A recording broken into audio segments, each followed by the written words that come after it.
Spoilers ഒന്നും എന്തായാലും ഇല്ല. ശരിക്കും ഇപ്പോഴത്തെ ഒരു അറിവും എക്സ്പീരിയൻസും വെച്ച് ആലോചിച്ച് നോക്കുമ്പോൾ എന്തുമാത്രം ഒരു ഡിപ്രഷൻ ആയിരിക്കുമോ, എന്ത് മാനസികാവസ്ഥയെ കൂടി ആയിരിക്കും ആമി കടന്നു പോയിട്ടുണ്ടാവുക എന്ന് ഇപ്പം ആയിരിക്കുമ്പോൾ ശരിക്കും പേടി തോന്നുന്നുണ്ട്. കാരണം മെന്റൽ ഹെൽത്തിനെ കുറിച്ചൊക്കെ ഇപ്പൊ നമ്മുടെ സമൂഹത്തിൽ വളരെ ആക്റ്റീവായിട്ട് വളരെ ഡീറ്റെയിൽഡ് ആയിട്ടുള്ള ഡിസ്കഷൻ നടക്കുന്ന സമയത്ത് ഒരുപക്ഷെ ഈ ഒരു സിനിമ റിലീസ് ചെയ്ത് കഴിയുമ്പോൾ അതിനെക്കുറിച്ചുള്ള എന്തെങ്കിലും കുറച്ചുകൂടി ഒരു ഇപ്പോഴത്തെ കുട്ടികൾക്ക് റിലേറ്റ് ചെയ്യാൻ പറ്റുന്ന രീതിയിലുള്ള ഒരു മെന്റൽ ജേർണി ഒരുപക്ഷെ ആമിയുമായിട്ട് റിലേറ്റ് ചെയ്ത് ചിലപ്പോൾ ഉണ്ടാവുമായിരിക്കാം, എനിക്കറിയില്ല.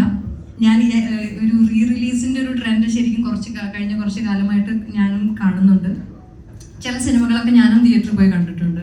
പക്ഷെ ഞാനുള്ളൊരു സിനിമ റിലീസ് ചെയ്യും എന്ന് ഞാൻ ഒരിക്കലും ആഗ്രഹിച്ചിട്ടുമില്ല, അങ്ങനെ ഒരു പ്രതീക്ഷയും എനിക്ക് ഉണ്ടായിട്ടില്ല. അപ്പൊ ഈ ഒരു എക്സ്പീരിയൻസിൽ നിൽക്കാൻ എനിക്ക് അതിന് നന്ദി പറയാനുള്ളത് സിയാദിക്കയോടും ഷമയോടും കോക്കസ് ഫിലിംസിനോടുമാണ്. അപ്പോൾ വലിയ സന്തോഷമുണ്ട്. ഞാൻ അന്ന് സ്വീകരിക്കപ്പെട്ടതുപോലെ ഒരുപക്ഷെ അതിനേക്കാൾ കൂടുതൽ ആഴത്തിൽ കുറച്ചും കൂടി വാസ്റ്റായിട്ട് ആ സിനിമ ഇനി റിലീസ് ചെയ്യുമ്പോൾ പ്രത്യേകിച്ച് 4K ഡോൾബി